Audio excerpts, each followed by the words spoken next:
Bienvenidos y bienvenidas. La Secretaría de Cultura y el Instituto Nacional de Antropología e Historia, a través de la Coordinación Nacional de Arqueología y del Museo del Templo Mayor, se complacen en presentar a ustedes el sexto ciclo del Seminario Permanente Diálogos y Casos de Estudio en Museos y Arqueología. Agradecemos la presencia de todas y de todos. A nombre de la maestra Patricia Ledesma Bouchán, directora del Museo del Templo Mayor, les doy la más cordial bienvenida a esta sesión inaugural. Hoy nos acompaña el Coordinador Nacional de Arqueología del INAH, el doctor Francisco Mendiola Galván. Hoy toca moderar a la restauradora perito María de Lourdes Gallardo Parrodi, a quien cedo la palabra. Buenos días a todos, es un gusto estar aquí inaugurando el sexto ciclo de nuestro seminario permanente Diálogos y Casos de Estudio en Museos y Arqueología. Como saben, este proyecto surgió hace unos años y es un gusto para nosotros, como lo dije antes, estar en este día 13 de octubre que se acerca mucho al aniversario de nuestro museo, que fue ayer, que cumplió 38 años de haberse inaugurado. Entonces, pues esto también es parte de esa celebración. Les recordamos a todos que tenemos redes sociales en donde ustedes pueden participar, mandar sus preguntas, observaciones, porque hoy tenemos una plática, una participación súper interesante acerca de la tecnología y la arqueología, en la cual nuestro ponente es experto. Saben ustedes que todos los ciclos tienen un tema general principal que orienta la participación de nuestros invitados, pero que no es exclusivo. Y en esta ocasión nos da mucho gusto que Diego participe con nosotros para difundir los trabajos que se hacen desde el Museo del Templo Mayor. Les recuerdo un poco la dinámica del seminario y antes de decirles la dinámica, me gustaría darle la palabra al doctor Francisco Mendiola, que es nuestro invitado, porque este seminario está coordinado conjuntamente con la coordinación y la dependencia que él dirige. Doctor Mendiola, muchas gracias por estar aquí. Muy buenos días, muchas gracias por la invitación a dar paso inaugural a este sexto ciclo del Seminario Permanente Diálogos y Casos de Estudio en Museos y Arqueología. Pues para la Coordinación Nacional de Arqueología es fundamental avalar, legitimar y apoyar tareas de orden académico pues que dan mucha claridad al quehacer y al rumbo mismo de la Coordinación Nacional de Arqueología y a la institución que alberga esta coordinación. Entonces, pues esto es fundamental para poder estar entendiendo lo que hacemos, cómo lo hacemos, cuándo lo hacemos. Los seminarios siempre tienen esta grandísima virtud de socializar la información, de compartir, pues de analizar, de discutir, todo lo que implica reuniones de orden académico, pues son eso precisamente. Entonces, pues estamos en este grandísimo momento importante para la inauguración del seminario. Es un honor para mí darles la más cordial bienvenida. Y nace este seminario en 2020 en un momento de grandes retos con el propósito de reflexionar de manera crítica sobre nuestro quehacer profesional y de buscar soluciones acordes con las necesidades de los museos de arqueología en el siglo XXI. Desde entonces, ha tenido la convicción de que abrir el diálogo y compartir experiencias entre especialistas fortalece nuestro trabajo y mejora la manera en que servimos al público.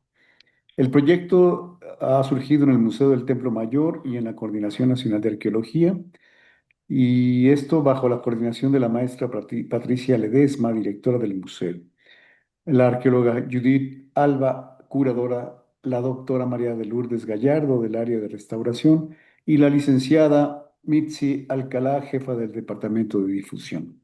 A lo largo de 5 años, perdón, de 5 siglos, este espacio ha reunido a especialistas nacionales e internacionales que han abordado temas clave: la conservación de los objetos y los sitios patrimoniales, la gestión de exposiciones temporales, la curaduría, la relación con los públicos y los retos administrativos que enfrentan los museos. Las sesiones además se graban y resguardan en el micrositio del seminario, lo que ha permitido que sus contenidos lleguen a profesionales y estudiantes de distintas partes del mundo, América, Europa, Asia y África.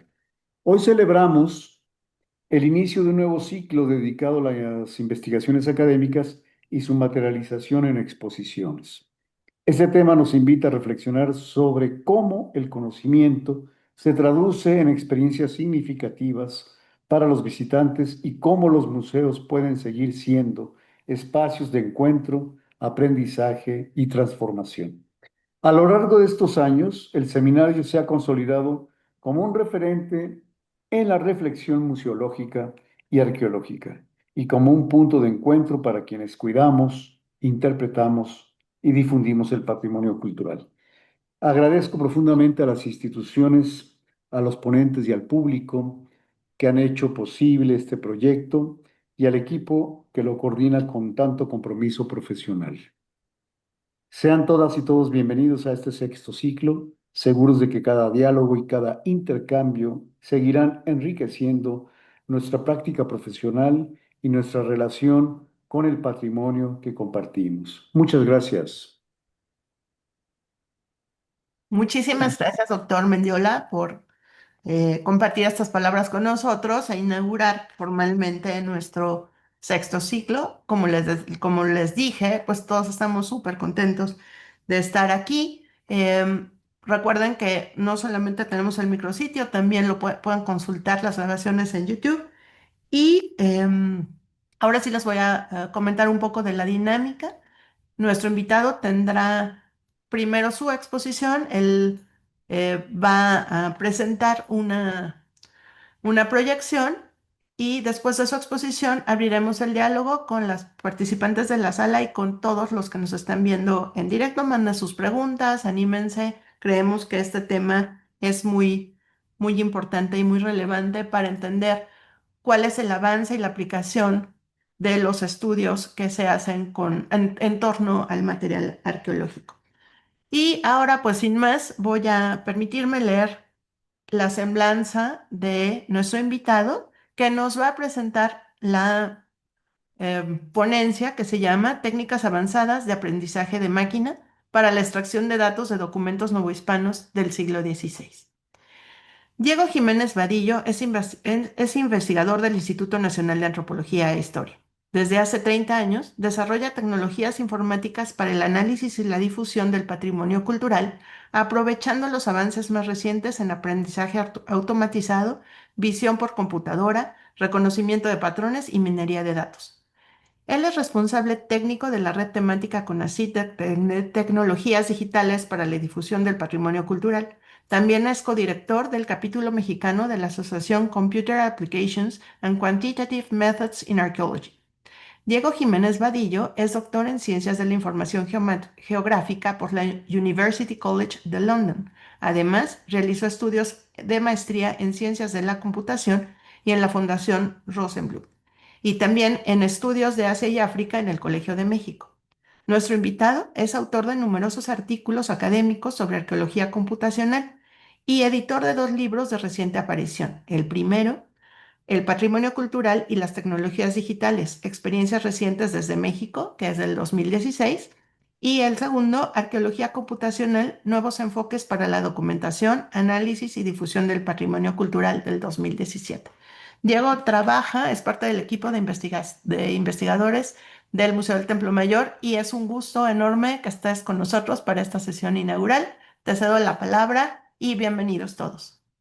Muchas gracias a todos.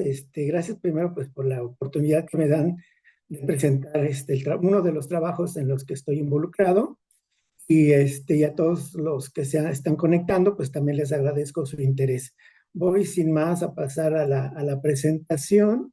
Déjenme compartir mi pantalla. Espero que todos la estén viendo bien. Bueno, este es el título, como ya lo dijo la doctora Lourdes. Se llama Técnicas avanzadas de aprendizaje de máquina para la extracción de datos de documentos novohispanos del siglo XVI. Eh, la ponencia es basada en el trabajo que estamos haciendo un equipo de, de colegas de 3 países. Uno es el Reino Unido, por parte de una investigadora que es Patricia Murrieta Flores, de la Universidad de Lancaster. También tenemos a nuestro colega Bruno Martins, de la Universidad de Lisboa. Y bueno, por supuesto, el Instituto Nacional de Arqueología, aquí en México. Entonces, lo que voy a presentar realmente es un trabajo conjunto de lo que hemos estado realizando. Eh, ya desde hace varios años yo he venido trabajando con la aplicación de aprendizaje automático, lo que en inglés se llama Machine Learning, que es una parte de la inteligencia artificial. Y en esta oportunidad lo que les voy a presentar pues es un proyecto orientado a aplicar técnicas de lingüística computacional para hacer una lectura computarizada de documentos históricos. Hay 2 técnicas especiales que hemos aplicado en este proyecto. Una se llama reconocimiento y desambiguación de entidades nombradas, Name Entity Recognition, y la otra se llama análisis geográfico de textos. En inglés lo conocen como Geographical Text Analysis. Esta última, de hecho, es un desarrollo propio de los investigadores de la Universidad de Lancaster. Ellos fueron los primeros que empezaron a trabajar en esta técnica, que voy a explicar más adelante. Con el proyecto que voy a presentar hoy, la refinamos y la adaptamos a documentos de México, o sea, los documentos novohispanos. De lo que se trata esta metodología es de tener un grupo de documentos, un corpus de documentos, de textos, y saber de qué hablan los textos, qué lugares mencionan, sobre todo eso, porque estamos combinando la geolocalización geográfica de la información, de los datos que contienen los documentos. Entonces ahí tengo en la pantalla, ustedes ven algunas de las preguntas que se pueden hacer. No son las únicas, por supuesto, pero son algunas de las que podrían aplicar los historiadores, etnohistoriadores, arqueólogos, etnólogos. Uh-huh. eh, nos concentramos para este proyecto en el corpus de las relaciones geográficas de la Nueva España. Para aquellos que no conocen el corpus, debo decirles que este es un muy importante conjunto de documentos que resultaron de una encuesta que mandó a hacer la corona española, específicamente el rey Felipe II, para conocer en qué situación se encontraba el territorio de la Nueva España 50 años después de la conquista. Y los documentos que han sobrevivido, que son bastantes, son 168, ahorita les voy a explicar más, ofrecen la oportunidad de aprender sobre muchos aspectos de la vida en esa época, la historia, la geografía, las jurisdicciones administrativas, la cultura. Hay muchos detalles de religión, rituales, y además, ya poniéndose a hacer un poco a leer en los subtextos de los documentos, se puede también encontrar mucha información sobre la relación entre las comunidades nativas y los oficiales españoles que gobernaban estas provincias. Así es que es un corpus realmente muy, muy importante. Quienes lo han usado, los historiadores del siglo XVI conocen muy bien este corpus porque ha sido muy, muy importante. El corpus tiene una historia muy interesante, digamos, desde 1550, los años 50.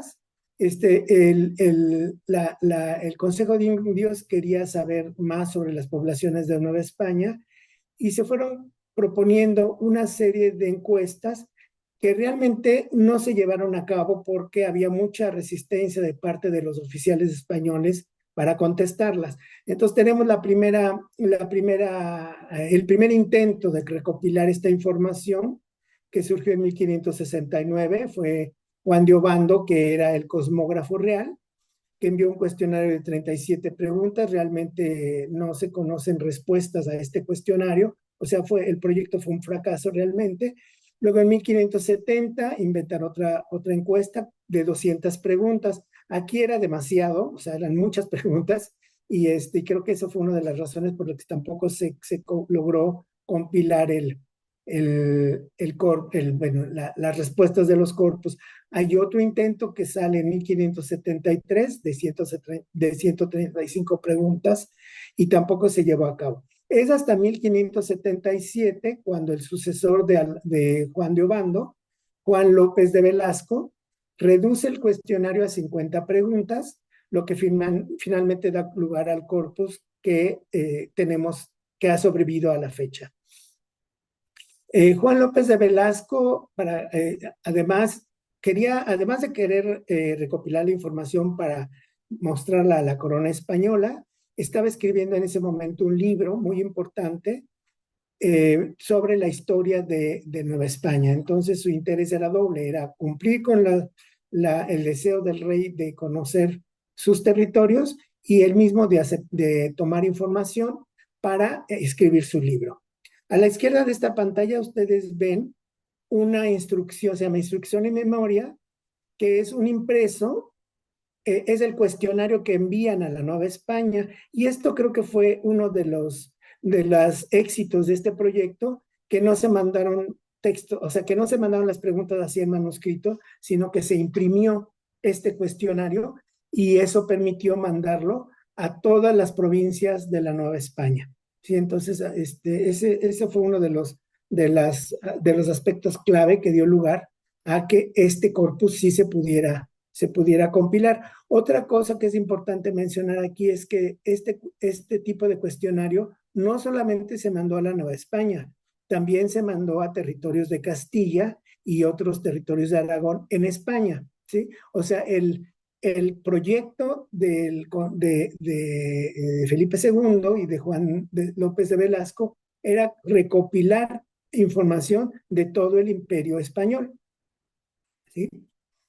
Aquí les muestro un ejemplo del tipo de preguntas que contiene el corpus. El corpus tiene 50 preguntas, son 50 temas, y a la izquierda pueden ustedes ver la pregunta. Esta es la pregunta número 5, y a la derecha es una de las respuestas. Aquí en este ejemplo es la respuesta a la pregunta 5 que contiene la redacción de Cuautla-Tlauca. Entonces ahí esto es un poquito para que ustedes se den una idea del contenido del corpus, del estilo en el que se escribieron estos textos. Hay digamos, hay varios estilos porque cada relación fue escrita y redactada en una provincia diferente. Entonces hay muchas variaciones en cuanto a la extensión de las respuestas, en cuanto al tipo de información que contienen. Tenemos dos extremos, por ejemplo, una de las relaciones del área maya. Simplemente el que tenía que compilar la relación simplemente escribió un párrafo diciendo: yo no tengo tiempo, estoy muy enfermo y estoy viejo, y perdóneme majestad, pero yo no puedo, no tengo tiempo ni disposición ni salud para responder este cuestionario. Ese es un ejemplo, ¿no? Y luego tenemos el ejemplo de la relación de Texcoco, en donde no solamente se escribieron las respuestas, sino se escribió todo un tratado de la historia de Texcoco. Entonces, y entre esos, pues tenemos las relaciones. Aquí les pongo otro ejemplo para que lo vean. Entre eso también hay otras relaciones, pues que más o menos contienen unos 4 o 5 mil palabras, que eso es más o menos el promedio de cada reporte, ¿sí? Contestando esas 50 preguntas. No todas las relaciones contestan las 50 preguntas, porque en algunos casos no es relevante la pregunta. Pregunta, por ejemplo, sobre los puertos que hay en el territorio. Pues hay muchas regiones que no tenían puertos y por eso no contestaban esas preguntas. Pero en general tenemos muy buena información. Casi en todos lados se responden las preguntas relacionadas con los recursos naturales. O sea, aquí, por ejemplo, tenemos las preguntas 22 y la 24, en donde piden que se enumeren los árboles silvestres que había en la zona o los granos y semillas que se utilizaban para las siembras. Entonces, ahí, como podrán ver en esta lámina, este es el tipo de información que ahora sirve mucho para hacer mapas de recursos naturales. Hay, por ejemplo, preguntas sobre minería,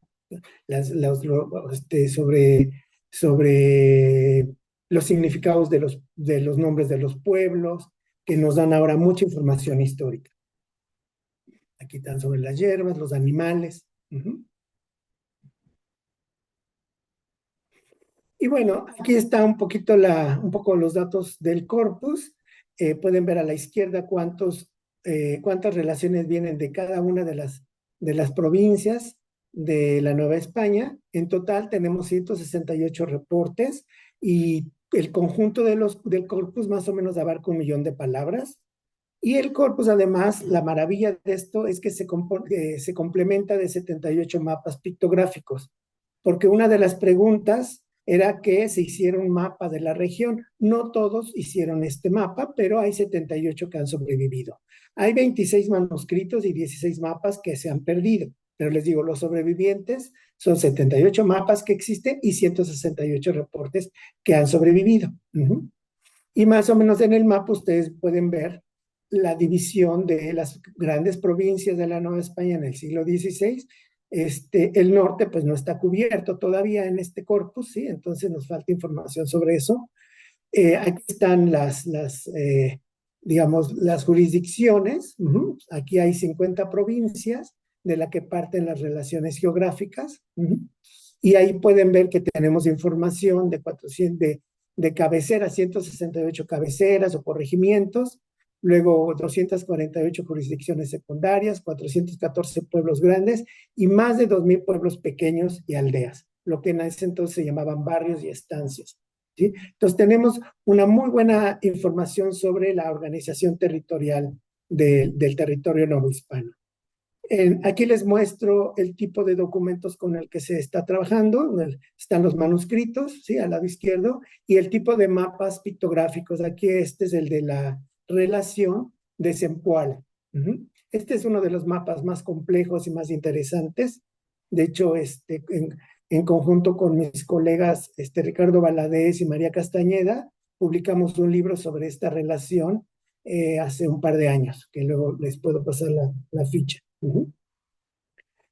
Aquí está otro ejemplo. Esta es la relación de Atlatlaucan. Este corregimiento estaba en el estado de Morelos. Ahora, voy a pasar ahora a explicarles un poco cómo procesamos estos textos. Como les dije, el objetivo es que podamos extraer datos de este corpus de manera rápida, sin que el historiador tenga que leer el 1,000,000 de palabras.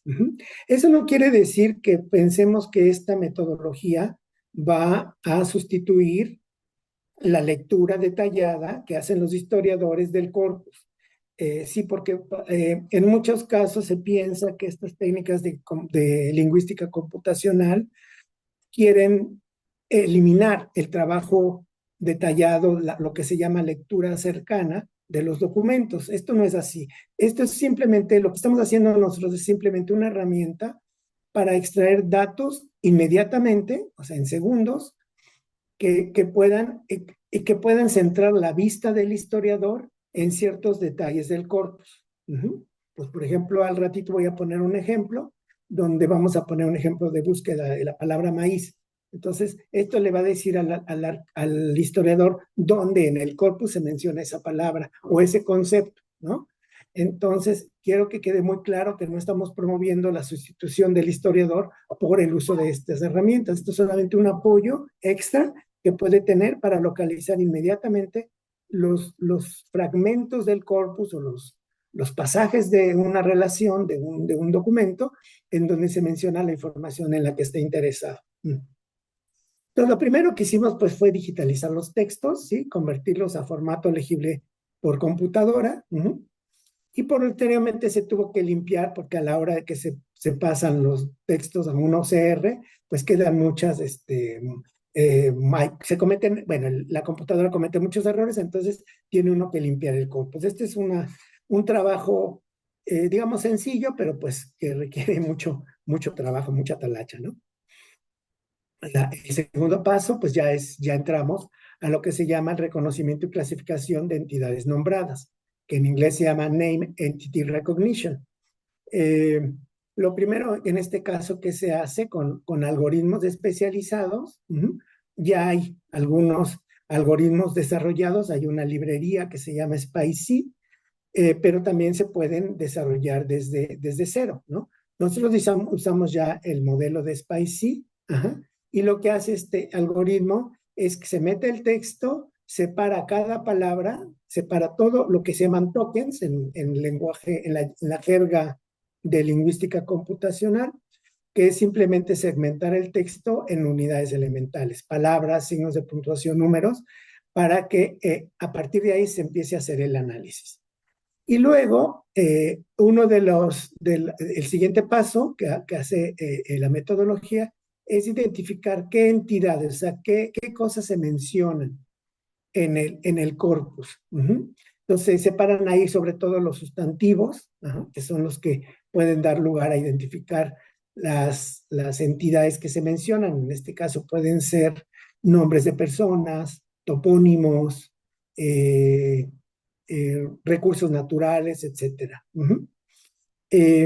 Para hacer esto se tiene que desarrollar lo que llamamos un esquema ontológico, que es simplemente una selección de entidades, de categorías analíticas que pensamos que son relevantes para los historiadores. En nuestro caso hicimos una ontología de 86 categorías, creo que son 13 categorías principales y luego subcategorías. Entonces, en nuestro estudio definimos eso antes de hacer ya la identificación a través del modelo de SPICE. Por ejemplo, nosotros seleccionamos clasificar personas, instituciones, palabras relacionadas a la flora, a la fauna, elementos culturales como artefactos, rituales, muchas categorías sobre recursos naturales y por supuesto a lo que más le pusimos atención es a identificar los topónimos, porque nuestra idea con este proyecto, lo que queríamos innovar con este proyecto era no solamente identificar las palabras importantes para historiadores, sino ver en qué lugar, de qué lugar provenía esa referencia. Entonces, por ejemplo, podíamos decir, bueno, a ver, ¿dónde se menciona una enfermedad, ¿no? Y que la herramienta que íbamos a desarrollar nos dijera, nos pusiera en un mapa el lugar o el pueblo en donde se hacía esa referencia. Lo van a ver ya con el ejemplo que tenemos. Luego, uno de los retos es que cuando tenemos topónimos analizados de esta manera, pues tenemos a veces una gran cantidad de problemas porque puede ser que un topónimo se escriba en los documentos de manera diferente, que tenga diferente ortografía. Acuérdense que en el siglo XVI pues no había todavía una reglamentación estricta sobre la ortografía del español premoderno. Entonces, teníamos que o también, por ejemplo, el mismo topónimo, la misma palabra, por ejemplo, no sé, un topónimo se puede mencionar, Zempoala, por ejemplo, es un ejemplo. Hay un Zempoala en Veracruz y otro Zempoala en Hidalgo. Entonces, nosotros durante el proyecto tuvimos que desambiguar esas referencias, estar bien seguros que cuando se mencionaba Zempoala en Hidalgo, no se confundiera con el Zempoala de Veracruz. Entonces es uno de los trabajos más laboriosos, pero finalmente lo tuvimos que hacer porque pues, si no, no podíamos realmente asignar coordenadas de latitud y longitud a cada topónimo del corpus. En total, más o menos, hay unas 14,000 referencias en las relaciones geográficas de lugares, pero eso no quiere decir que hay 14,000 pueblos. Esos 14,000 nombres se refieren más o menos a un total de 3,400 pueblos, porque a veces los pueblos se mencionan con 3 o 4 nombres diferentes, ¿sí? Ese es otro de los trabajos muy laboriosos que tuvimos que hacer. Y finalmente, otra de las cosas que tuvimos que digamos, desambiguar, es que una misma palabra, en este ejemplo, por ejemplo, San Francisco, se puede referir a una persona, a una ciudad o a una institución religiosa. Podemos decir, San Francisco de Asís hizo tal o cual cosa, ¿no? O podemos encontrar en el corpus mención a la Orden de San Francisco. O también podemos encontrar el nombre de un pueblo, ¿no? San Francisco Tlautitlán, por ejemplo, tiene tantos habitantes, ¿no? Entonces, esa es otra de las cosas que se requiere desambiguar con estas técnicas para que la extracción de datos sea, funcione, sea robusta y sea eficiente.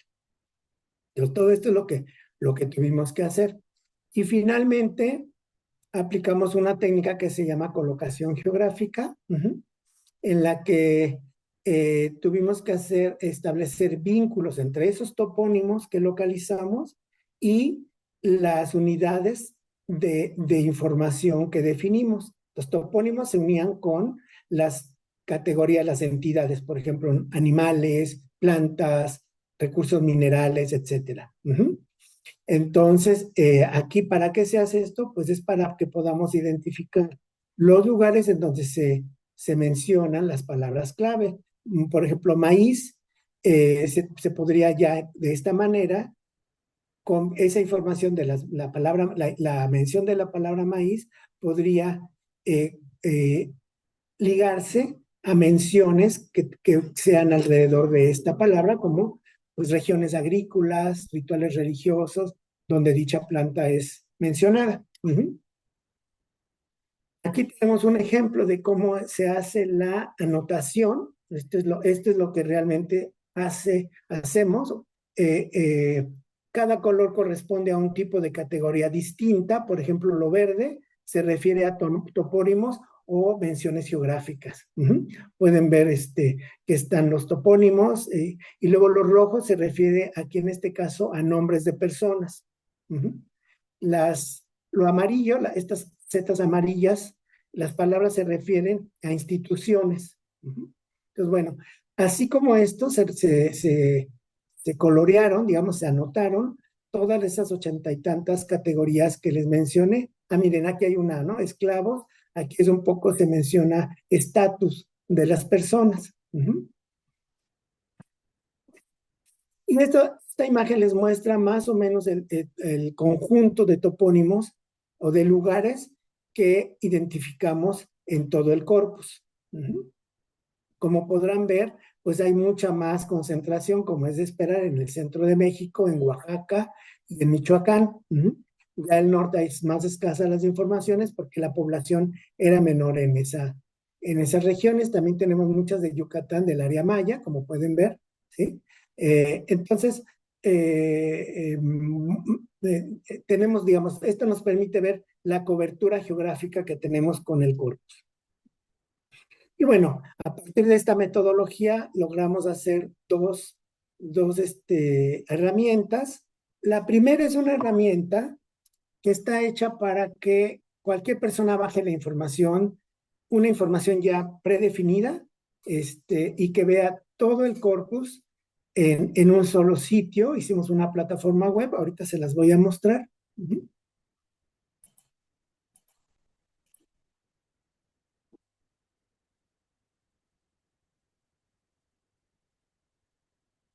Este es el sitio web que desarrollamos. Acá arriba tienen algunas relaciones, sugerencias para visitar estas relaciones, ¿no? Pero bueno, el sitio empieza con una introducción para que sepan de qué se trata el sitio, la plataforma. Luego tenemos aquí la posibilidad de descargar un artículo en PDF, un ensayo que escribí sobre el corpus.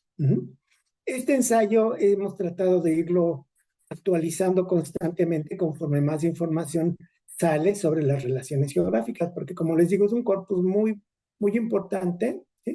Que está que hay mucha gente estudiándolo y cada año se publican artículos y nuevos descubrimientos sobre el corpus, ¿no? Entonces aquí, pero bueno, si alguien quiere saber más sobre el corpus, lo puede descargar. Este es un archivo PDF, que se puede descargar de manera inmediata, ¿sí?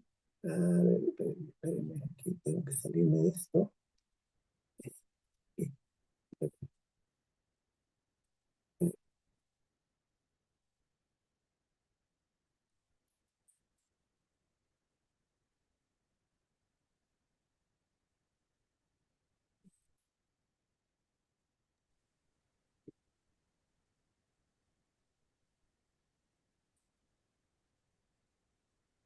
Puedo mover No te preocupes, Diego, son bemoles tecnológicos Ujú.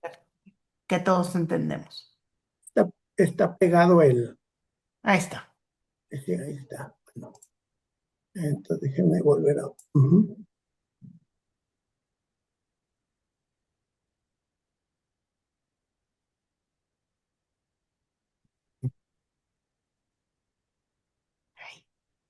Bueno, voy a volver al sitio.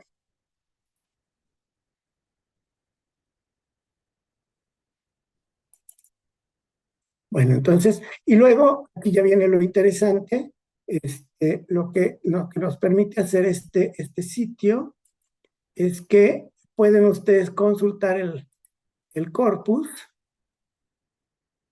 de dos maneras, viendo el mapa, aquí están el mapa de todas las relaciones que tenemos compiladas, lo pueden ver, aquí pueden oprimir un puntito para irse a esta relación, ¿sí?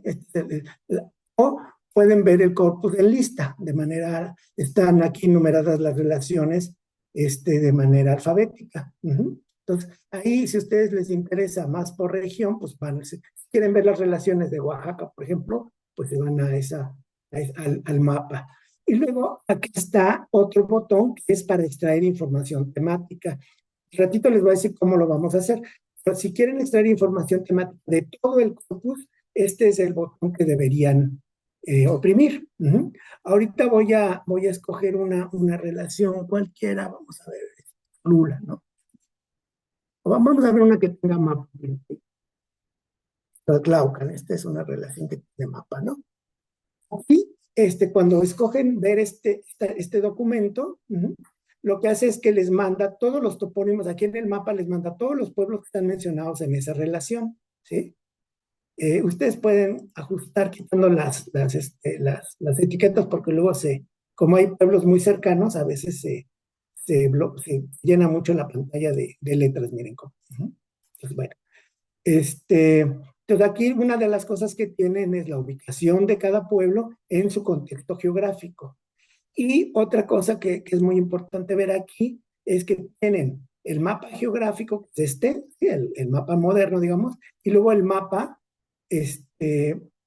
también pueden ver el mapa, eh, la pictografía que contiene esta relación, ¿sí? Aquí ustedes pueden acercarse, como podrán ver, la resolución de las imágenes es bastante alta, es muy buena. Aquí tenemos que agradecer tanto al Archivo de Indias en Sevilla como a la Biblioteca Benson, Lilas Benson de la Universidad de Texas, que nos facilitaron las imágenes.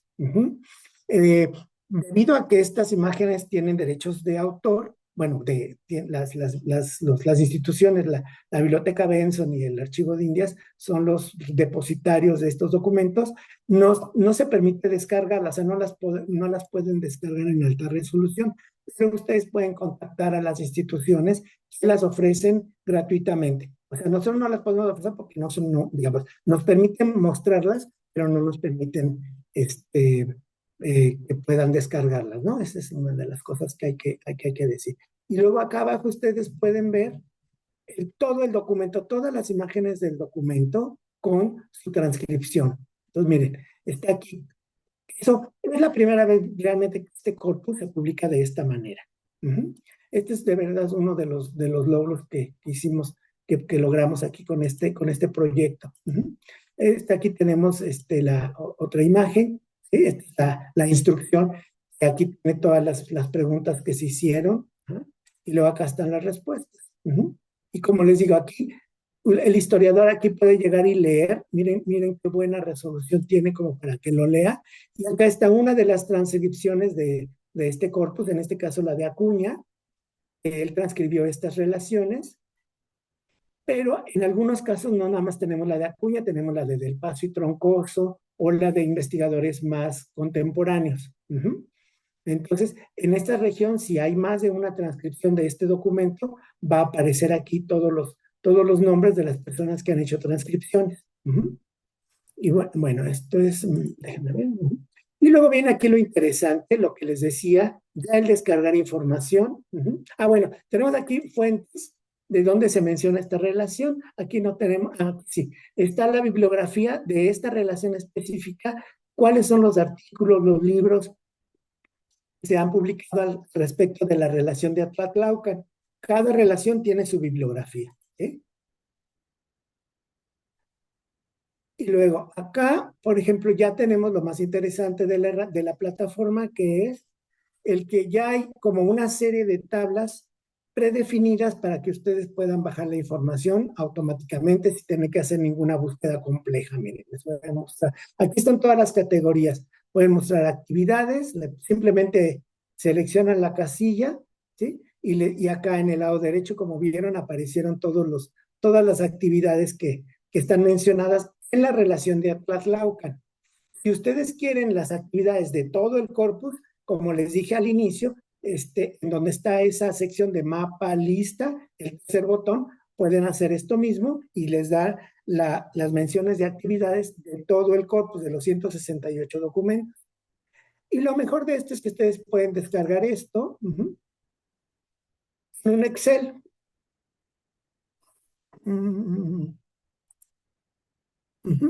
Aquí está la información que viene. ¿Y qué contiene este Excel? Bueno, a la izquierda tiene un texto, el texto que está antes de la mención de actividad, ¿sí? Esta es la mención de actividad, ¿sí? Pero les da un texto a la izquierda y a la derecha para darles el contexto en el que aparecen estos términos, estas categorías.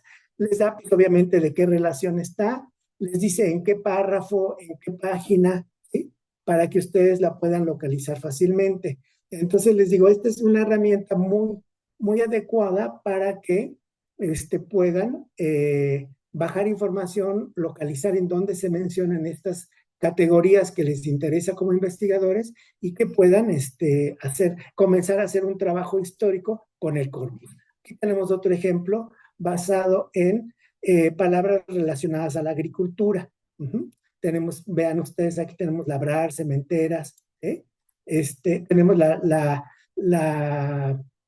coordenadas de latitud y longitud de dónde se menciona, en qué pueblo se menciona esta palabra, ¿sí? Y aquí tenemos a la izquierda y a la derecha el texto, los párrafos que están alrededor de estas menciones. Entonces, aquí tenemos muchas categorías. Por ejemplo, en la arquitectura tenemos arquitectura civil, ¿sí? Religiosa, o doméstica, ¿sí? Tenemos detalles sobre el clima, menciones de artefactos, de artefactos culturales. A veces mencionan aquí mantas, ropas, trajes, ídolos, grupos étnicos. Aquí la partición principal es entre españoles e indios, ¿no? Pero hay otras relaciones donde se mencionan diferentes etnias, otomíes versus los nahuas. Otras palabras sobre comida. Miren, alberjones, huevos, duraznos. Como les digo, esta plataforma está hecha para descargar información ya predefinida, ¿sí? Les voy a mostrar ahora el otro producto que hicimos con esto, en donde ya está como un poco más dirigida a investigadores que quieran ver el corpus haciendo preguntas ex profeso, ¿sí?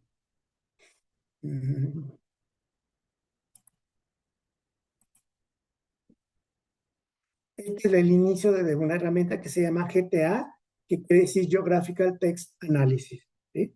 Entonces, con esta plataforma, ustedes crean un proyecto. Tenemos un manual aquí en el sitio para que aprendan a hacer el proyecto, ¿no? Aquí yo ya tengo uno hecho, ¿sí? Ustedes, bueno, no sé si me daría tiempo. ¿Cómo voy de tiempo? Creo que bien, ¿verdad? Súper bien, Diego. Claro Bueno, que te da tiempo y está súper interesante. entonces, miren, aquí tenemos la entrada a esta herramienta. Tenemos 5 pantallas. Nos han hecho algunas críticas de que está como muy llena la pantalla, que a lo mejor podríamos modificar esto. Estamos en el proceso de hacerla un poco más amigable, que no esté tan saturada, ¿no? Pero bueno, ahorita este es el estado en el que tenemos la herramienta.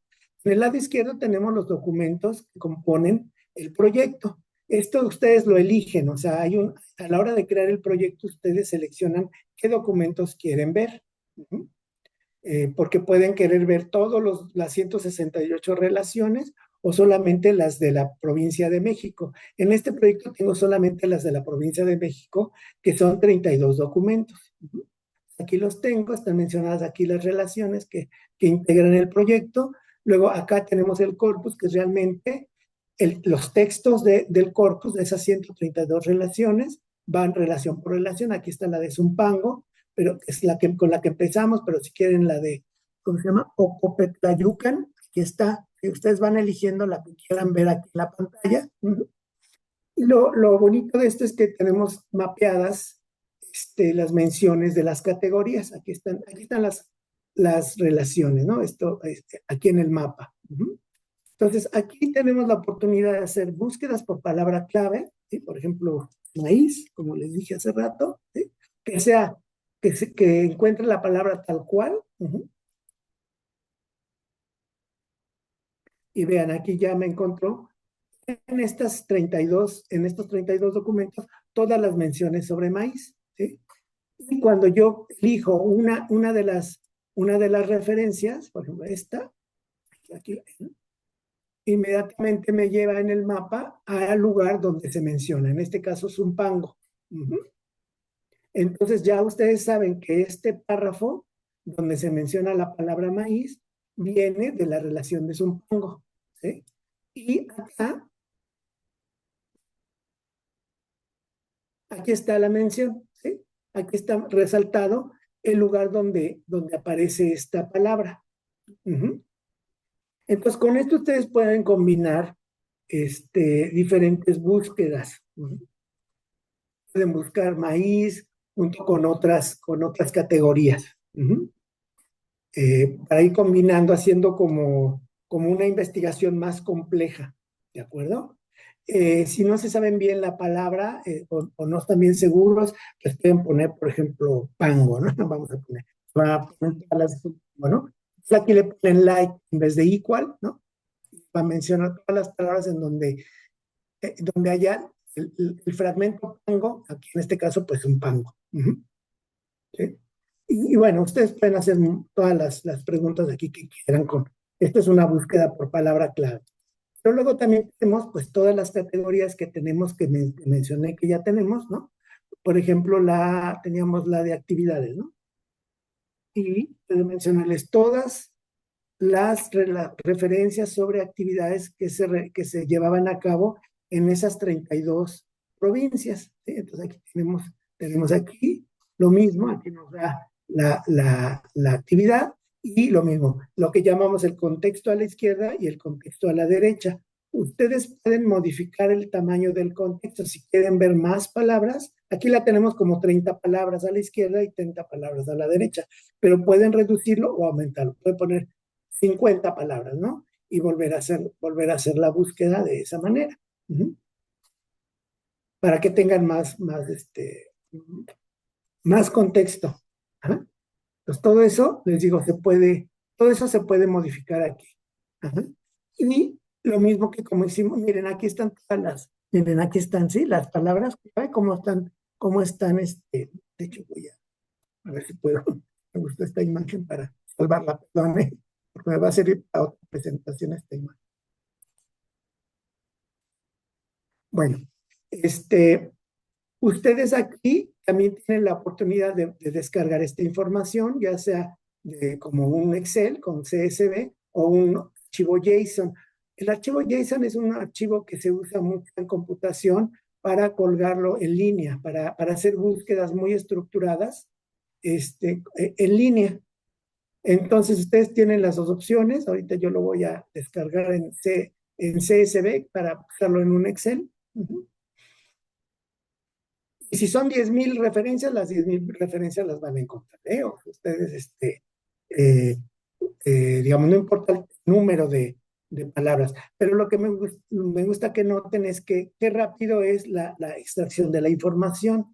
Aquí está. Ujú.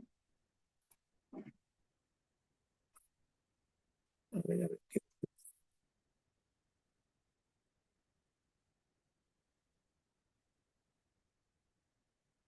es que no tengo dos libros abiertos con el mismo nombre, pero cierre.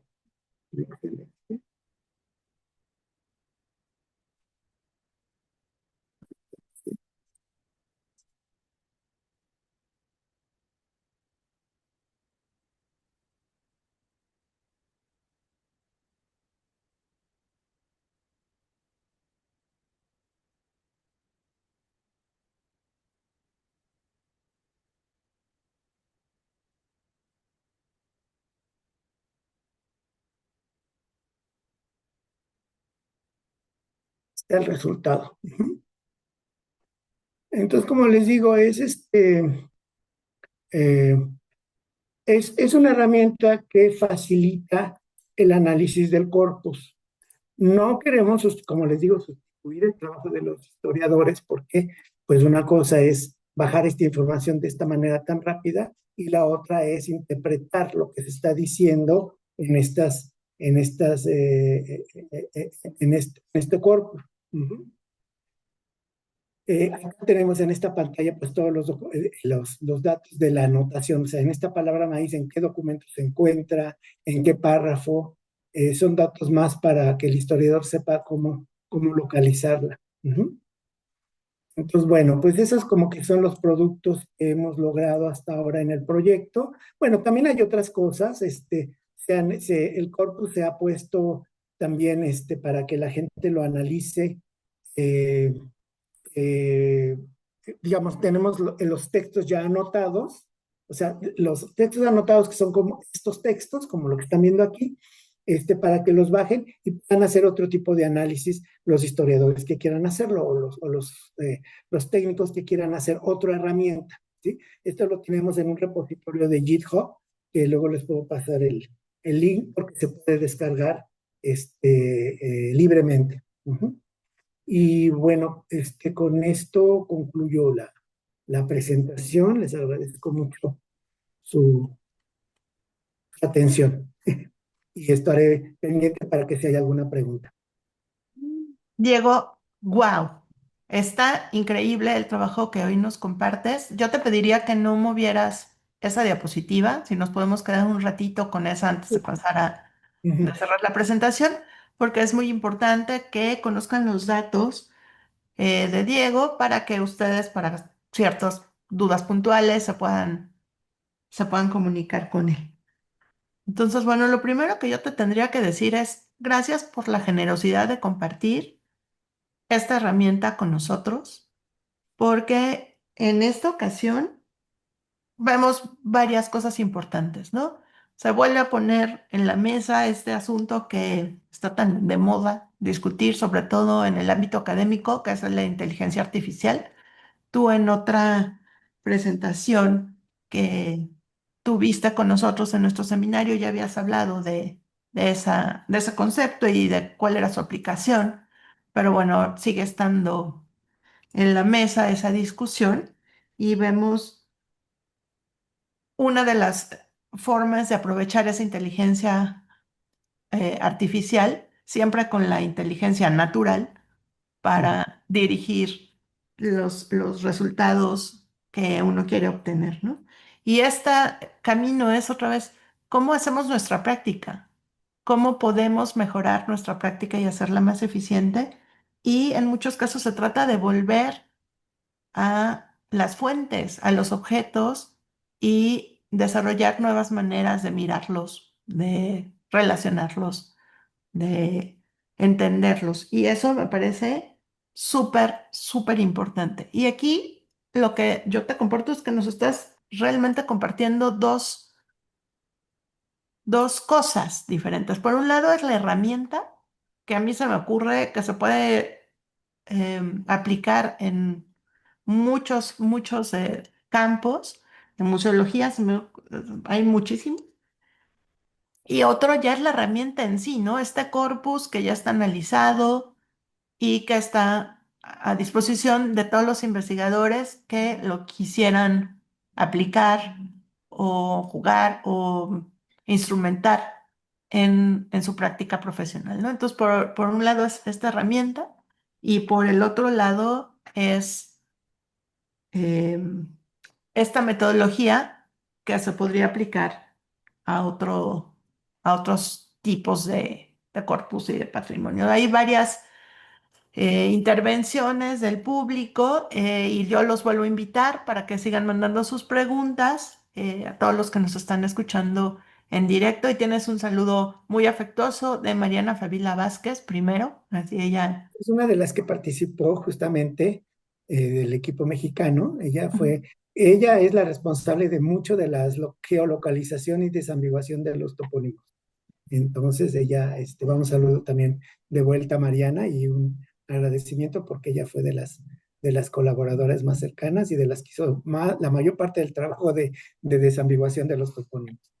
Pues nos unimos a ese agradecimiento porque esto tan inmenso que nos presentas hoy en la mañana, pues no puede ser posible sin la participación de un equipo grande y muy experto de especialistas que están creando nuevos caminos, ¿no? Para mejorar la eficiencia y la posibilidad, como la amplitud de las investigaciones que Ujú. los especialistas pueden realizar, ¿no?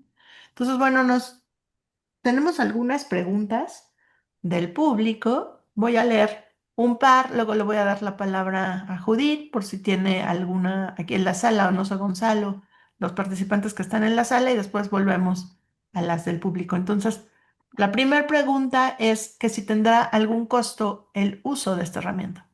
No, no, para nada, está en línea, ustedes simplemente entrando a la liga que puse ahí en la presentación, Ujú. pueden comenzar a trabajar con la herramienta, no, definitivamente no tiene ningún costo. Pues muchísimas Ni, gracias. ni obviamente la consulta del sitio web tampoco, ¿no? O sea, no. Pues esa pregunta se enlaza, perdón, esa respuesta se enlaza con nuestra segunda pregunta. ¿Es accesible para un público no especializado? Sí, bueno, lo que es para un grupo no especializado sería mucho más la, la página, la plataforma web, ¿no? Ahí está, acá tienen el link, ¿no? Ujú. Relaciones geográficas, perdón, relaciones geográficas punto sina, punto gov punto .gov.mx. mx. Esa es una, les digo, ahí ya, porque ahí está, ya no tienen que ustedes diseñar la búsqueda, ¿no? Pero, bueno, o sea, como vieron que diseñar una búsqueda pues tampoco tiene ninguna complicación, ¿no? Aquí, esta es la de la herramienta GTA, ¿no? Ujú. Aquí está el enlace, ¿sí? Entonces, ustedes metiéndose a esos dos, pues pueden usar la herramienta. Con la herramienta GTA simplemente tendría que ver el manual o contactarme para que yo les explique cómo crear su primer proyecto, ¿sí? O Ujú. sea, es nada más bajar de dónde se bajan los documentos. O sea, ustedes tienen que con esto tener ya en su computadora descargados los documentos que nosotros ponemos a disposición en el repositorio de GitHub. Ujú. Entonces tienen que bajar las relaciones ya anotadas y el Gazetier y también la ontología, ¿no? Son tres cositas. Los archivos de los documentos más otro archivo que le llamamos eh, eh, Symbol Legend, que es la ontología, ¿no? Es un archivito que se sube al hacer el proyecto, pero es muy fácil hacerlo. Ujú. Pues justamente vas adelantado a nuestros tiempos, Diego, porque casi contestaste la siguiente pregunta. ¿Qué equipo y capacitación se necesitaría para usar esta herramienta? O sea, ¿Qué ¿cualquier equipo es computadora? suficiente? ¿Qué Sí, memoria y sí, una no, no capacitación muy tiene. especializada? No, nada, nada, nada, nada. Digo, simplemente pues seguir si tenemos tiempo les muestro rapidísimo cómo se hace el proyecto, ¿no? Ujú. A ver, porque es para que todos lo vean. ¿Sí? Ujú. Miren, entran aquí, ¿sí? Y se van a mis proyectos, ¿no? Es lo primero que hay que hacer. Y aquí se puede crear un proyecto, agregar un proyecto, ¿sí? Ujú. Aquí, le ponen un nombre, vamos a Ujú. ponerle proyecto 2. Ujú. Ujú. Y ya lo salvan. Una vez que ustedes ya tienen esto, de aquí empiezan a descargar información, entonces aquí hacen con este lapicito, ¿no? Tienen Notations Legend, ¿no? Entonces, por ejemplo, aquí descargan el archivo que es la ontología, o sea, aquí en este archivo se definen las categorías, las entidades que va a identificar este proyecto. ¿Sí? Bueno, aquí está, ¿no? Es un archivito así de texto. Esto lo pueden descargar ustedes desde el GitHub de nosotros. O sea, ustedes no tienen que crear esto. ¿Sí? Entonces, lo abren. Aquí les dice, hay 18 categorías aquí. ¿Sí? Aquí pueden mostrar las entidades que está manejando este archivo. ¿Sí? Aquí viene. ¿Sí? Y luego tienen que subir los documentos anotados, que también se los proporcionamos. Le digo, estas son las anotaciones que nosotros ya hicimos. Aquí están divididas por provincia. Ustedes pueden ir uno por uno, o sea, subir todos los conjuntos.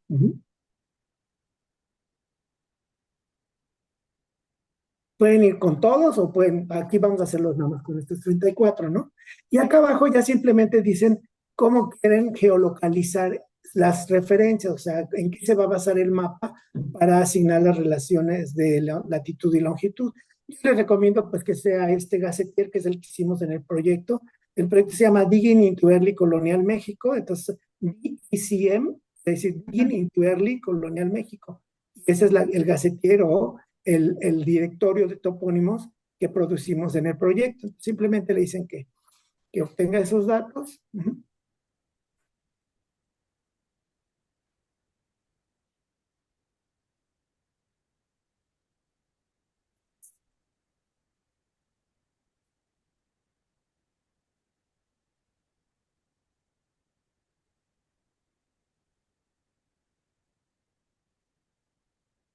Y ahí está. ¿Sí? Miren, aquí en este caso tenemos 4,850 menciones del lugar. Y una vez que ya está todo eso, estos son los 3 ingredientes que necesitan para comenzar a trabajar. Las entidades, que se llaman Annotations Legends, los documentos que van a analizar y el Gacetier. Ya que tienen esos 3 ingredientes, se van al dashboard, o sea, a la página de inicio, y ya tienen su proyecto aquí guardado. ¿Sí? Entonces ya pueden hacer ustedes todas las búsquedas que quieran. Por ejemplo, vamos a ver si hay algo que diga agricultura.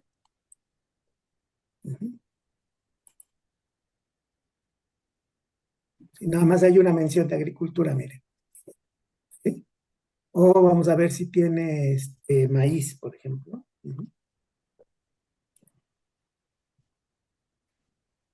Y aquí está, ¿no?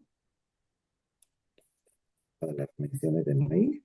Pueden escoger esta y ver en qué relación se encuentra. Aquí están las de Teutitlán.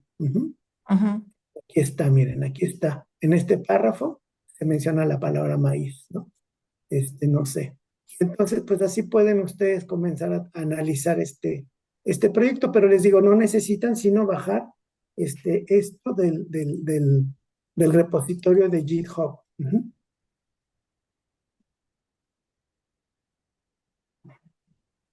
Pues no sé si haya otra. No, sí hay varias preguntas, pero estamos todos muy impresionados porque esta ponencia ya tuvo un tutorial, lo cual también agradecemos muchísimo, porque también entiendo que una de las intenciones de su equipo, Diego, es que se siga manejando y instrumentando esta plataforma para que ustedes vayan viendo su comportamiento, ¿no? Sí. No, y también lo que ahora estoy trabajando con unos colegas del ITAM es que estamos tratando de analizar otras fuentes primarias, ¿no? O sea, con lo que aprendimos también en este proyecto junto con la Universidad de Lancaster y Lisboa, es a la metodología, ¿no? Entonces, lo hicimos con las relaciones geográficas, pues porque es un corpus muy importante, pero hay otros documentos, bueno, hay otras fuentes importantísimas que son Tesosomoc, ¿no? Mi colega de la Universidad de Lancaster, Patricia Morrieta Flores, creo que está haciendo ahora esto mismo con Sagún, ¿sí? No, bueno, eso va a ser una locura. Entonces, bueno, lo que aquí en México estamos haciendo es tratar de enriquecer, usar la misma metodología para otras fuentes primarias, para que se vuelva algo más fácil consultar las fuentes. Pues fíjate que hay muchas preguntas relacionadas con ese camino, con esa aplicación, ¿no? Por ejemplo, hay una que nos hace el público que tú nos mencionas que se recuperaron algunos, la mayoría de los documentos de ese corpus se recuperó, pero ¿se sabe qué pasó con los documentos perdidos? ¿No? O sea, justamente, pues, el corpus ha tenido una historia, pues, como todos estos, ¿no? Que son cosas del siglo XVI, se han trasladado de un lugar a otro. Ujú, Llegaron, primero se almacenaron las respuestas en Madrid, luego de Madrid se enviaron a Simancas, al archivo de Simancas, luego de Simancas se mandaron, creo que al Escorial, y entonces en esos traslados, a lo largo de los siglos, pues se han ido perdiendo algunas relaciones. Hay también sorpresas, creo que hace como 3 años se descubrió un nuevo mapa que estaba, que no se sabía que existía en una biblioteca y se encontró y ahora ya se agregó al corpus, ¿no? Entonces, pero no, pues no se sabe, porque mucho, pues el problema es ese, que hubo muchos traslados de archivos. Entonces, en esos traslados, pues ya ven que luego se pierden los documentos o se quedan en un archivo y no están bien catalogados, ¿no? ujú, Entonces, tengan en cuenta que pues, son documentos del siglo XVI, entonces ha pasado ya casi 5 siglos de que se produjeron, ¿no? ujú. No, pues eso nos habla también como de toda esta investigación que se hace para la investigación, ¿no? Ujú. Sí, Así, exacto. localizar cosas, procesarlas, Ujú. tal. Pues mira, antes de seguir con las preguntas del público que tenemos, Ujú. de otras y otras mías, quisiera darle la palabra a Judith, que está aquí en la sala. Sí. Pues, Jud, Muchas gracias, Lulu, y muchas gracias, Diego, por presentar pues una investigación que se me hace súper importante y como bien dices, pues no va a quitar esto la metodología y la teoría que aprenden los historiadores, ¿no? Fundamental para poder saber cómo sacarle provecho a estas herramientas. Yo Ujú. te quiero preguntar si es posible hacer una búsqueda cruzada simultánea, por ejemplo, si yo selecciono una actividad Ujú. y después una provincia, o tendría primero que filtrar primero una provincia y después ponerle la casilla de actividades, o con el buscador específicamente ya tenga que saber qué provincia y qué actividad. Mira, ahora, o sea, sí es posible porque de hecho como parte del proyecto y como parte de esta herramienta desarrollamos un módulo que se llamaba Query Builder, pero ha tenido algunas fallas, por eso ahorita no lo estamos liberando. Tengo de hecho una imagen, a ver si te la puedo mostrar aquí, espérame. Eh, ¿Dónde está la presentación? Espérame. Aquí, miren, ¿ahí pueden ver mi pantalla? sí. ¿Sí? Bueno, este es lo que llamamos el módulo Query Builder, donde hacemos eso exactamente lo que tú quieres, Judith, pero eh, todavía hemos detectado algunas fallas. Entonces lo estamos refinando para que cuando lo liberemos, digamos, cuando lo pongamos ya en el sitio, pues que no te vaya a hacer algo raro, ¿no? Que no te vaya a dar un resultado equivocado de lo que tú buscas, ¿sí? Pero digamos, está hecho nada más probar e identificar por dónde andan los problemillas que tiene el Query Builder. Ujú. Ah, pues muchas gracias. Creo que también podría ser como perfectible en algún momento, como dice, se van sumando nuevas investigaciones y va Ujú. a poder producir como mucho más. Esa también, esa categoría de si existe un fallo y se puede corregir más adelante con más investigación. Por ejemplo, estoy pensando en los casos donde las palabras a veces se escriben en el castellano antiguo Ah, y sí. uno podría a lo mejor buscar la raíz de un vocablo. Sí, miren, uno de los retos más grandes que tiene este corpus, que eso se tuvo también de los retos grandes que se tuvo que superar, es que el corpus contiene palabras en 67 lenguas nativas. O sea, aparte del español, los del castellano, y tiene muchas palabras en náhuatl, en zapoteco, en otomí, ¿sí? Entonces, a la hora que se meten estos algoritmos de análisis lingüístico por computadora, estos modelos están hechos pues, para un solo idioma, ¿no? En este caso español. Y bueno, el primer reto es que este corpus está escrito en español premoderno, ¿no? no es que el contemporáneo, que tiene una sintaxis completamente, bueno, no completamente diferente, pero complicada, ¿sí? Ujú. Las puntuaciones aquí hay veces que es 10 oraciones y al final tiene un punto, ¿no? Entonces, todos esos son retos a los que nos sometimos al producir estas herramientas y va a aplicar esta metodología. Entonces, una es el estilo, ¿no? Luego, la segunda es que había muchas palabras en otro idioma que le tuvimos que enseñar al modelo a reconocer. Entonces, ahí se utilizaron todos los diccionarios que pudimos conseguir del siglo XVI. Hay una lista como de 20 diccionarios que se introdujeron al modelo. Se modificó el modelo de la herramienta ya producida por SPICY, se le metieron esos diccionarios para que aprendiera a que esas palabras eran válidas y que estaban en otro idioma. Uh-huh. Entonces, no es así tan sencillo como de aplicar ya la herramienta que produce Spicy, sino que se tienen que modificar el modelo de acuerdo a la aplicación que estábamos desarrollando con este corpus. Pues muchas gracias, Diego, porque le veo también, como dice Lulú, muchas posibilidades de tener a lo mejor una posibilidad dentro de los museos en algo un poco más acotado para el público, para que puedan a lo mejor también trabajar en unas bases un poco más concretas, a lo mejor escoger un tema mucho más sencillo y poderlo llevar a alguna sala. Pues yo creo que estamos muy a tiempo de seguirle pensando. Muchas gracias también por participar, porque también como estamos en el aniversario del museo, pues has formado parte básica de esta investigación. Muchas gracias por No, aceptar de la verdad, invitación. con mucho gusto.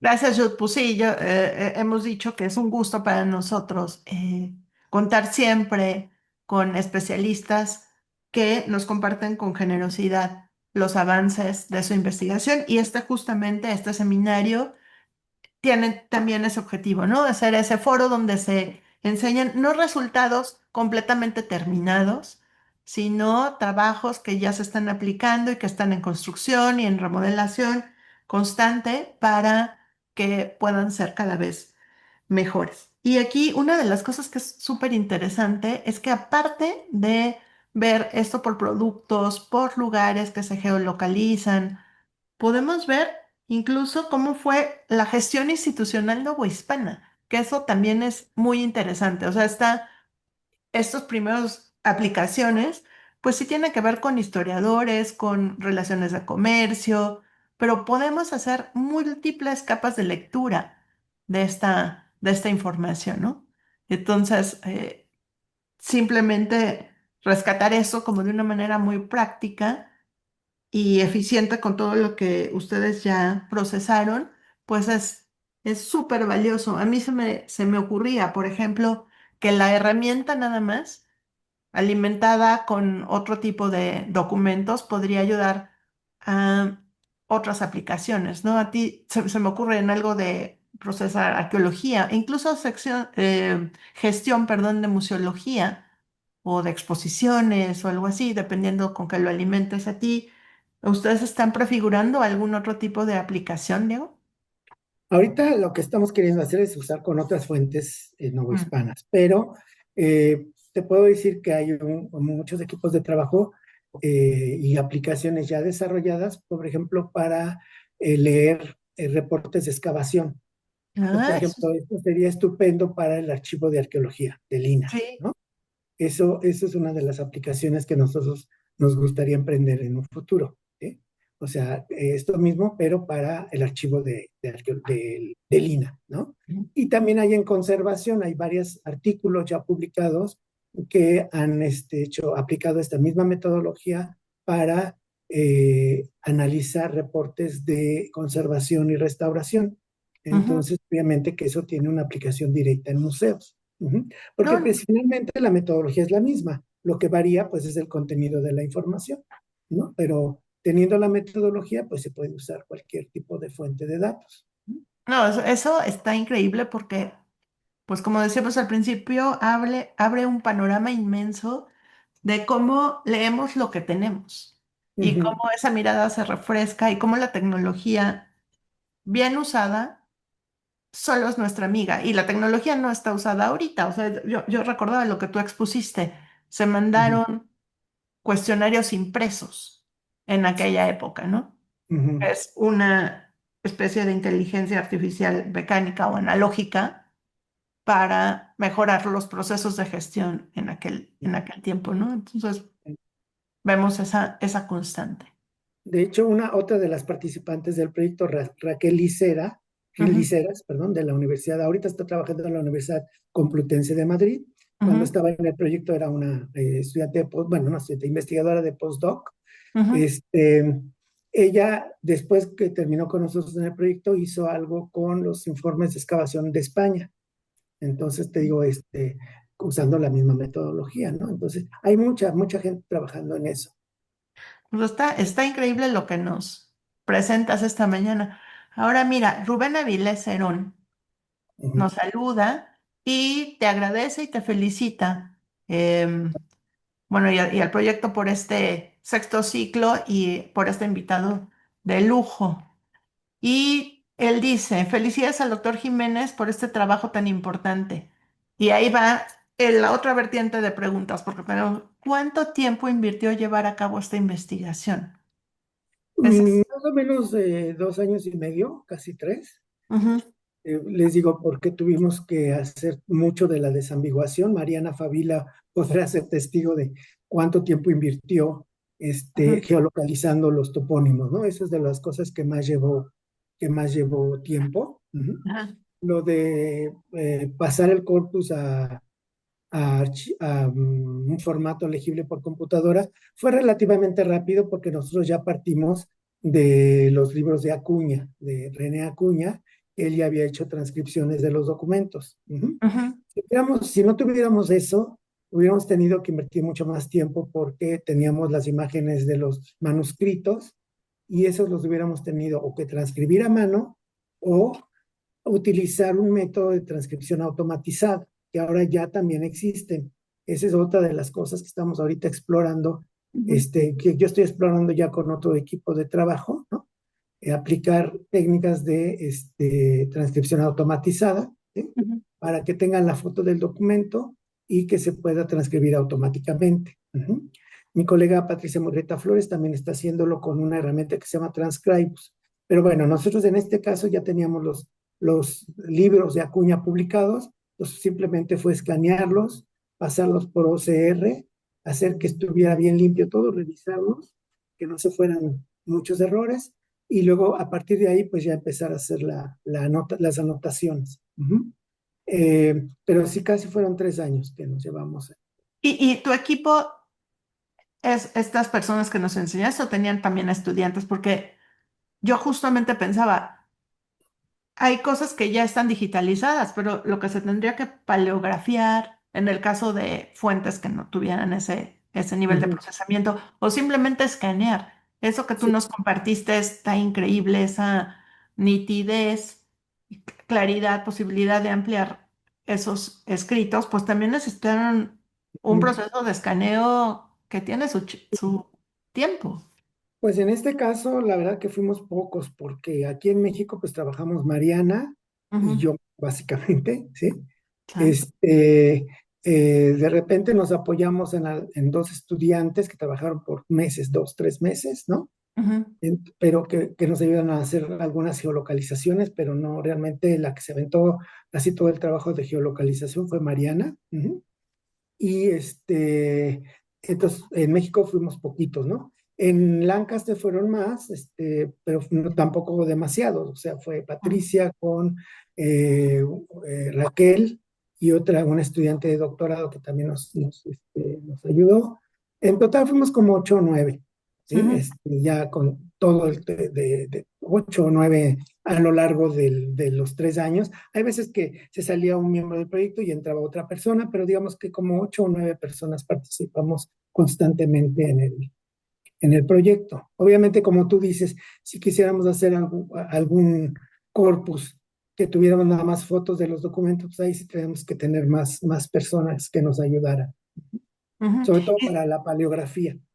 Sí, porque eso también es Ujú. todo Pues un es tema. como una especialidad, sí.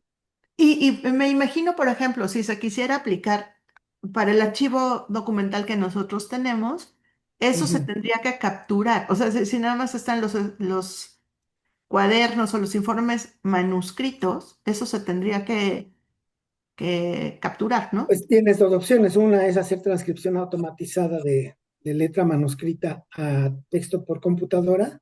Ujú. Ujú, Si es letra moderna, es ujú. mucho más fácil que si es letra del siglo XVI, por supuesto, ¿no? O sea, eso se pueden transcribir automáticamente, hay muchas técnicas para eso. Ah, sí. Y si no, pues transcribirlas, pasarlas a computadora, ¿no? Son las dos opciones. Pues casi, casi invitamos a todos los que documentamos a que hagamos buena caligrafía para que esto en algún futuro se facilite, ¿no? Porque si hay algunos que letras modernas que también tendrían que paleografiarse, pero sí, La mía, por ejemplo. yo le veo, como se llama, una aplicación increíble, no solamente para la parte histórica, sino para la documentación en general. Todos los Sí, sistemas de documentación que se hacen alrededor del patrimonio, con el patrimonio, está fantástico esto. Aquí nos pregunta Sam, si no podemos descargar la información directamente, ¿hay algún mecanismo para que podamos incluirlo en nuestros trabajos como referencia? Así. bueno, no sé a qué se refiere, pero vamos, déjenme ver si les localizo. Es que eso me falló en la aplicación, ponerles el link al repositorio de GitHub. Déjenme, lo tengo en algún lado aquí, permítanme. Bueno, Sam está siguiendo esa transmisión, así que puede aclarar su pregunta y volvernosla a mandar Ujú. em, Y es, ¿cómo era? para que quede súper contestado. En memoria seccional, lo tengo, permítanme. A ver si se los pongo aquí en la pantalla o se los mando por el chat. Ujú. Déjenme mostrarlo para que ahí tengan. eh,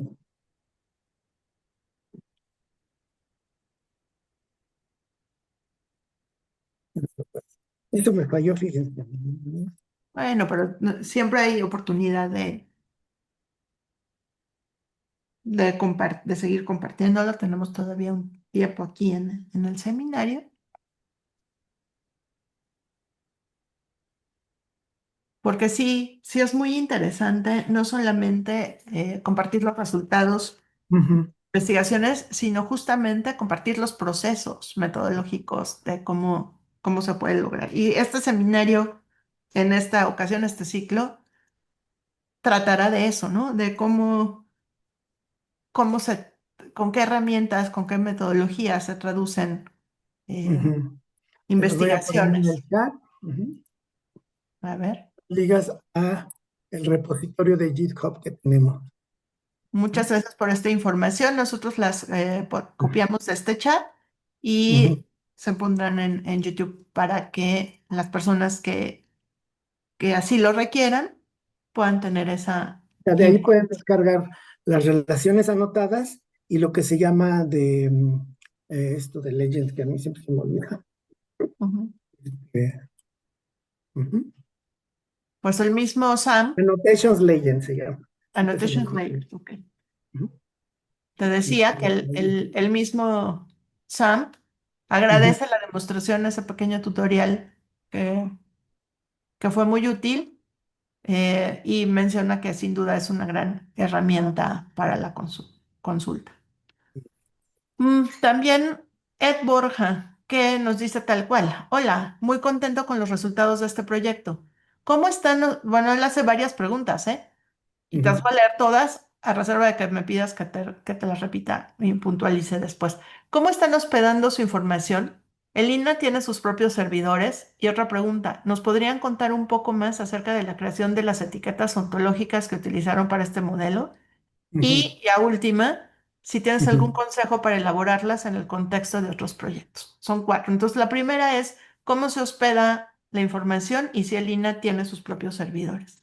Lina tiene bueno, nosotros en el proyecto tenemos un servidor, pero ahorita Ujú, esto está alojado en la Universidad de Lancaster, que son los que tuvieron más, digamos, tienen más recursos, ujú. fueron los primeros que ofrecieron. Después yo ya compré un servidor para el INA, pero ahorita está alojado en la Universidad de Lancaster, que le da muy buen mantenimiento, entonces siempre está disponible. Pero bueno, ya tenemos nosotros un servidor en el INE y vamos a hacer un espejo para que esté también copiado acá. Y la otra es... Te la repito, ¿nos podrías contar un poco más acerca de la creación de etiquetas ontológicas que utilizaron para este modelo? Miren, aquí en ese aspecto fue una reunión con expertos, o sea, contactamos varios colegas historiadores Ujú. que han analizado este corpus y en base a nuestras sugerencias, pues ellos nos dijeron, a ver, esta métela, esta sácala, ¿no?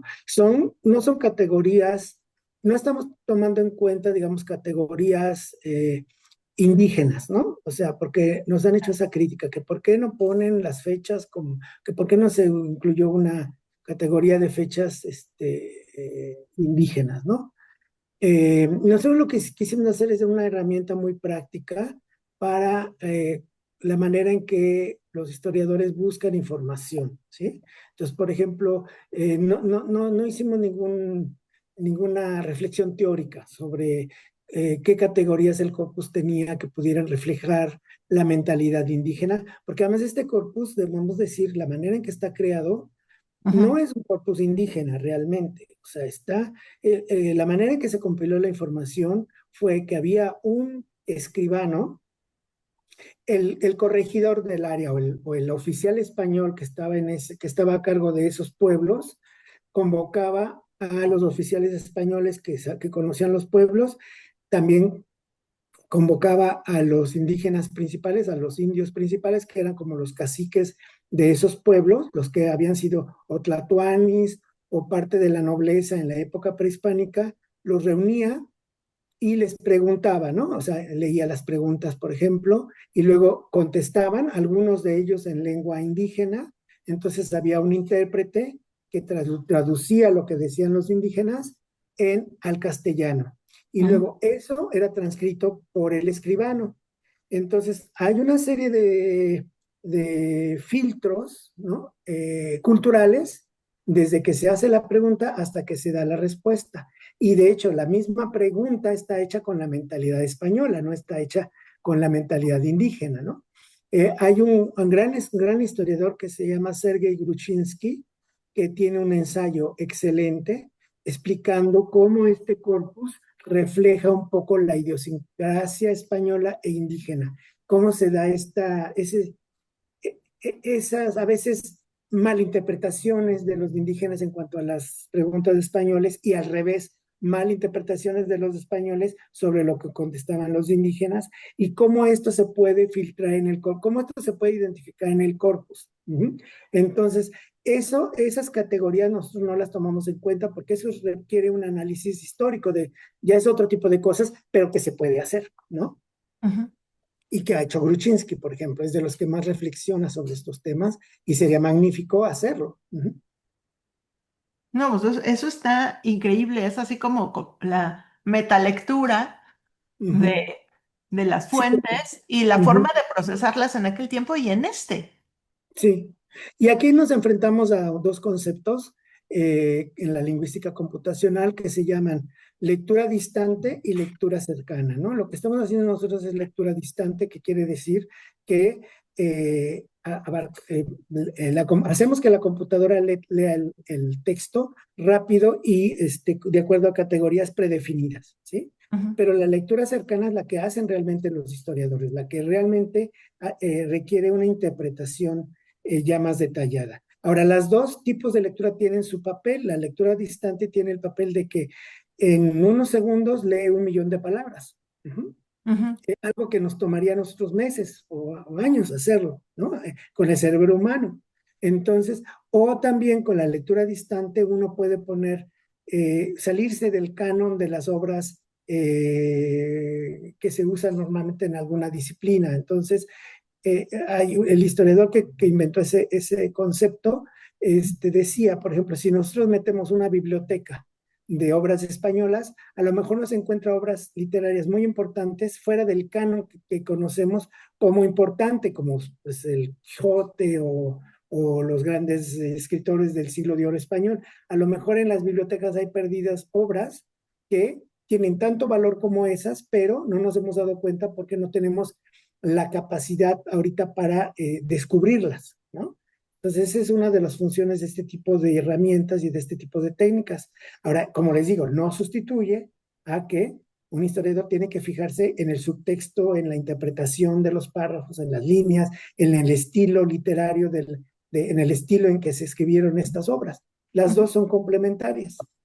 Sí, eso es muy interesante y muy importante de que lo recalques. O sea, no es que esto sustituya, sino esto favorece y enriquece la lectura del especialista y también puede servir para otros que no somos tan especialistas en historia, pero que queremos procesar ciertos, ciertos datos. Entonces, es muy, muy importante que eso se señale por esta preocupación de que la inteligencia artificial nos va a gobernar y va a destruir todo.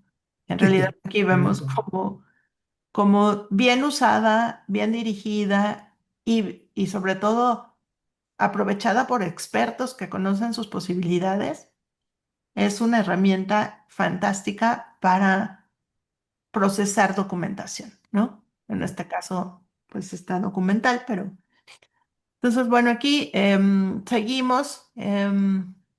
La última pregunta es de Ed Borja. ¿Algún consejo para elaborar las etiquetas ontológicas en el contexto de otros proyectos?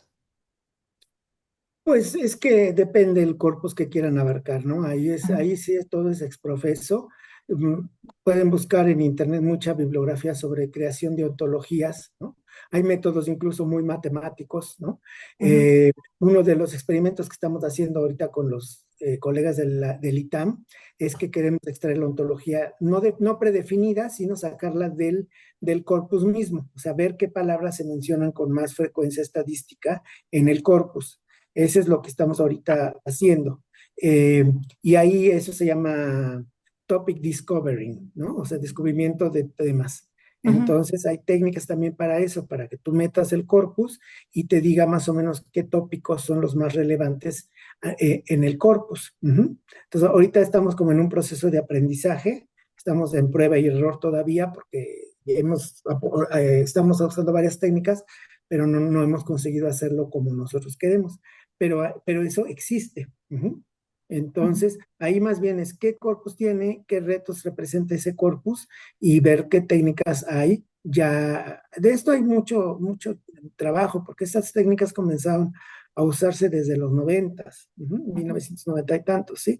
Entonces hay mucho trabajo ya de científicos de la computación y en este más bien el consejo es eh, que hagan colaboración con expertos en minería de datos o en Big Data, ¿no?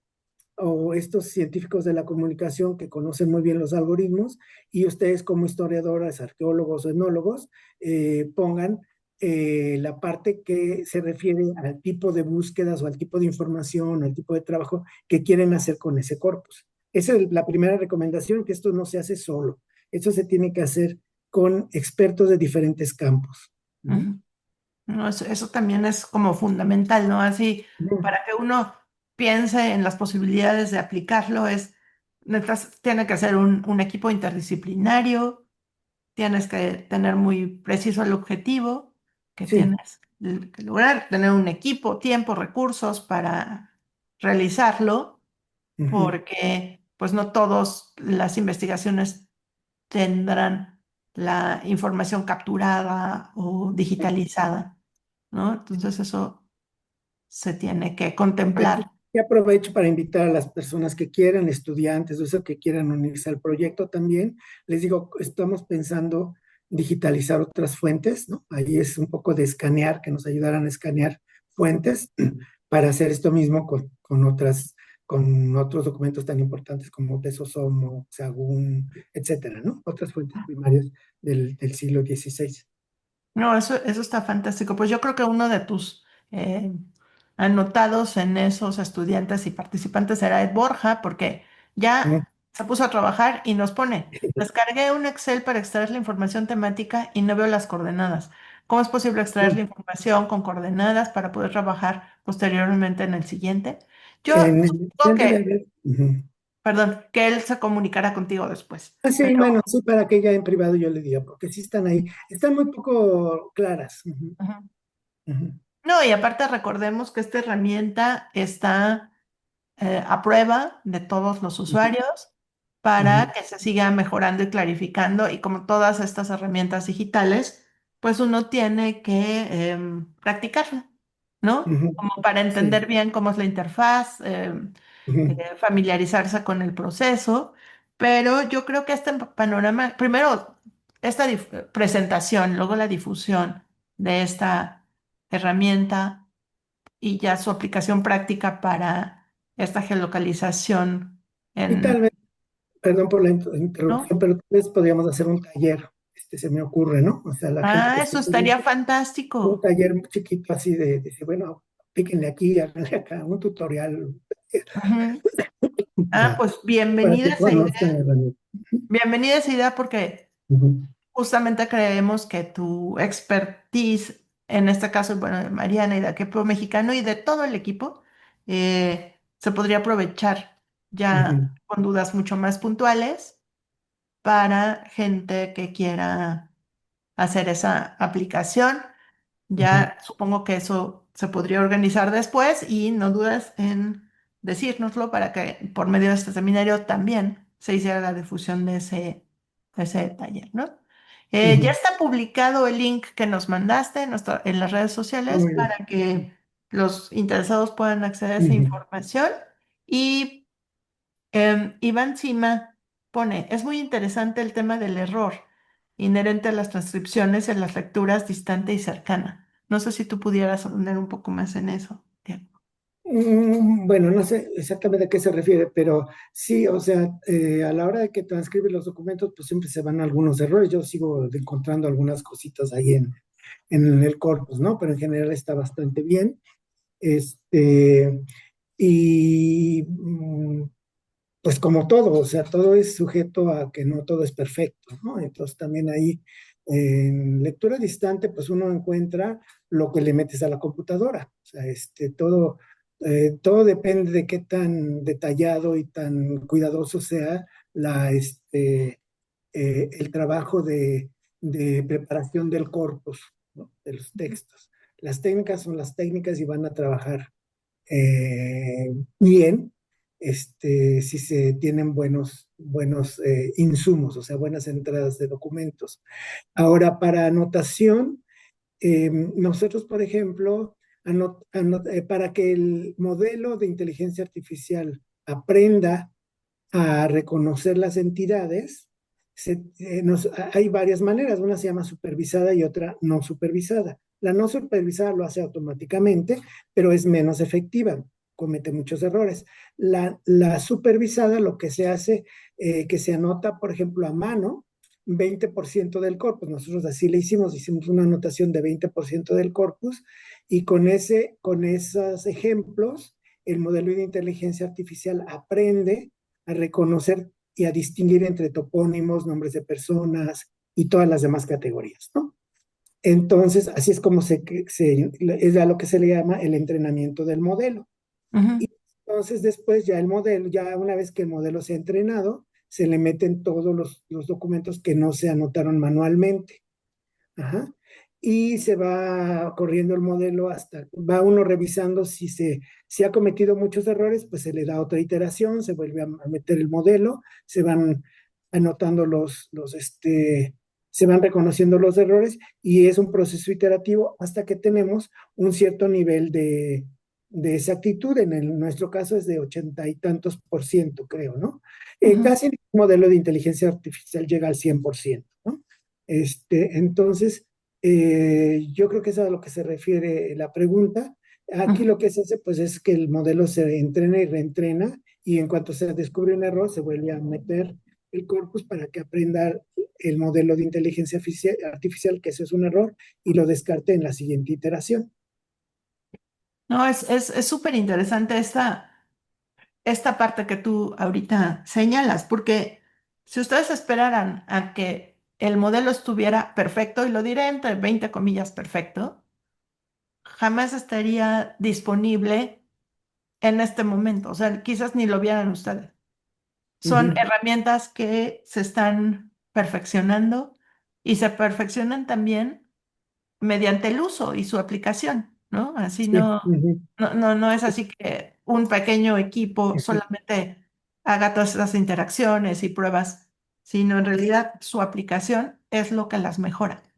Por eso también tenemos versiones y versiones de programas y sistemas operativos que, que se están instrumentando constantemente y esa es como la realidad digital que tenemos ahora y en la cual vivimos. O sea, tampoco es que podemos negar la veracidad o toda el progreso que se logra con la investigación de fuentes documentales, diré de manera solamente analógica, pero esto sí optimiza muchísimo los tiempos, hace todo más eficiente, mejora las la velocidad de respuesta y también yo creo que te permite formular otras preguntas. O sea, al tener esa posibilidad de estas categorías, lo que tú puedes hacer trabajando en todas estas fuentes simultáneamente, que ya están relacionadas, te da una posibilidad increíble que de ninguna manera se puede lograr en escala uno a uno tú con la fuente, ¿no? Entonces Sí. sí. Sí, es súper, súper interesante y te digo, te volvemos a agradecer no solamente compartir estos resultados, sino esta aplicación. Pienso que algunas de las cosas que se han discutido esta mañana, como esos términos de las lecturas distante y cercanas y tal, seguramente ya hay bibliografía que trate Sí. como esas cuestiones. Yo creo que te invitaría y te pediría si nos la puedes compartir y quizás en la siguiente sesión del seminario podemos también Claro, darse, sí. Reúno porque, unos artículos importantes y se los mando. ajá, porque yo creo que eso también es muy importante. No solamente es la herramienta, sino la discusión teórica de las partes de esa herramienta, ¿no? Y cómo se Sí, usan. Entonces, sí. yo te agradezco, no sé, Jude, si tú quieres decir algo más. No, no, creo que eso sería Bueno, a mí todo. sí me gustaría agregar algo Ujú. que a manera de conclusión, sobre todo en el tema de inteligencia artificial, que Diego con eso entró precisamente, es que eso no quita el trabajo base, ¿no? Pero lo que sí podemos ver es que, como tú dices, potencia la investigación, que esa necesita forzosamente esta intervención porque el análisis crítico, pues lo vamos haciendo, lo vamos construyendo a partir de todas estas herramientas y pues en este ciclo también nos va abriendo como el camino, porque más adelante vamos a ver la investigación que se ha realizado por los colegas. Si hubiéramos tenido estas herramientas antes, pues yo creo que nuestro cúmulo de información que va a derivar en un preproyecto para las exposiciones nos daría muchísimas alternativas, ¿no? Pero creo que esto es lo que podemos ir proyectando hacia futuro esta velocidad a la que estamos hoy en día pues trabajando es increíble, o sea, a veces es apabullante, pero para eso precisamente estas herramientas yo le veo esas posibilidades, ¿no? Tener bien planteado un- una pregunta de investigación, no olvidar las herramientas teóricas que nos dice el doctor Diego precisamente, porque de ahí van a derivar las partes que salvan, ¿no? La aplicación, que a veces estos errores, pues, tiene que ver precisamente cómo se plantean los cuestionamientos y los resultados a los que llegamos, pues esa va a ser responsabilidad del proceso de investigación. Y lo más bonito, ¿no? Llegar a la gente, al público, traducir todo este proceso en algo que nosotros vamos a presentar en la divulgación. Sí. Muchísimas gracias, Jude. Pues si ya no hay otra cosa, entonces No, les agradezco mucho a todos. pues miren, yo creo que de una manera muy brillante empezamos este sexto ciclo, eh, conmemoramos el aniversario de nuestro museo y también mostramos cómo desde Templo Mayor se sigue generando información súper rica, súper interesante, no solamente sobre los objetos arqueológicos o sobre el sitio, sino sobre la información y la manera de procesarla y aprovecharla mejor.